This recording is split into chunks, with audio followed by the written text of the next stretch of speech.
Selamat pagi anak-anak, selamat berjumpa kembali pada pertemuan yang ketiga pada hari ini.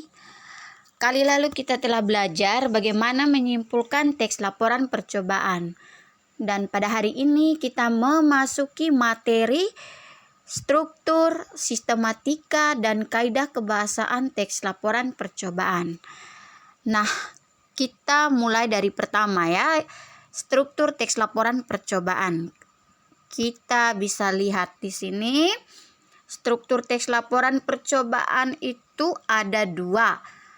Yang pertama ada umum dan yang kedua ada uraian. Kita lihat yang pertama, struktur yang pertama ya. Struktur yang pertama di situ umum. Nah, di sini struktur umum ini berupa sebuah pernyataan secara umum ya, menentukan klasifikasi aspek dari sesuatu yang dibahas secara umum. Di bagian pertamanya itu menjelaskan secara umum, membahaskan sesuatu secara umum. Kalau di struktur yang kedua itu adalah uraian, bagaimana pada teks laporan percobaan ini menggambarkan sesuatu yang dibahas secara terperinci. Bagian per bagian, kebiasaan atau kebutuhan, penggunaan bahan dan alat, perilaku alamiah dan hal khusus.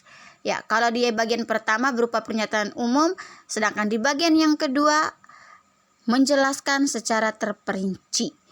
Ya, itu untuk struktur.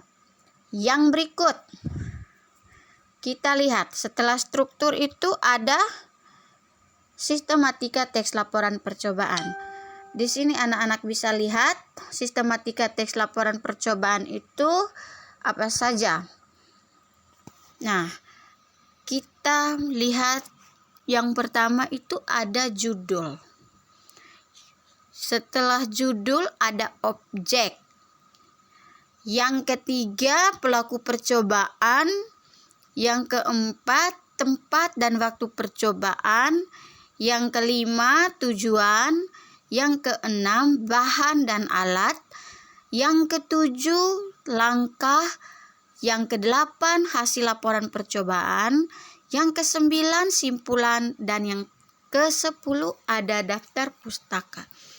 Ya, untuk menyusun sebuah teks laporan percobaan itu tuh kita bisa susun berdasarkan sistematika laporan percobaan. Ada judul dari teks laporan percobaan itu apa? Objek yang menjadi bahan percobaan itu apa? Setelah itu pelaku percobaan, siapa yang melakukan sebuah percobaan. Yang berikut tempat dan waktu percobaan, tempatnya di mana, waktunya kapan. Yang berikut tujuannya itu untuk apa.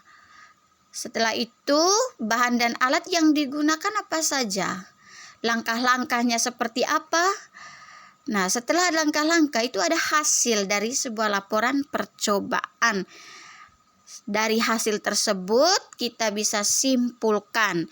Dan yang terakhir adalah daftar pustaka. Ya, anak-anak, itu merupakan sistematika teks laporan percobaan ya. Coba kita lihat yang berikut. Setelah sistematika ada kaidah kebahasaan teks laporan percobaan. Ya, anak-anak bisa lihat sendiri ya. Di situ sudah jelas ada 8 kaidah kebahasaan teks laporan percobaan.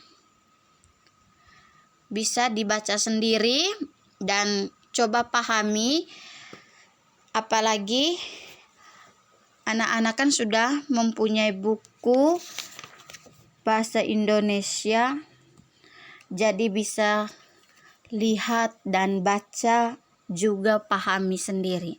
Kalau misalkan nanti ada yang kurang mengerti bisa ditanyakan melalui WA group. Ya, anak-anak,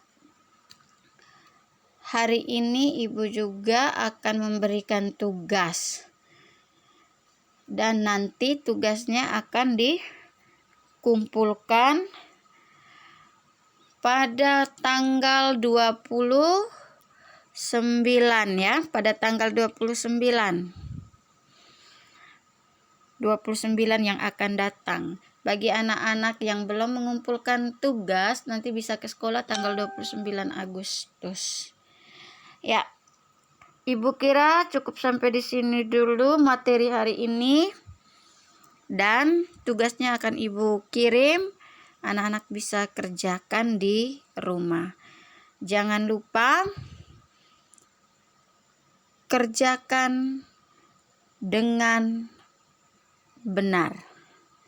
Ya, Ibu harap anak-anak yang belum mengumpulkan tugas kali lalu bisa kumpulkan pada tanggal 29 yang akan datang.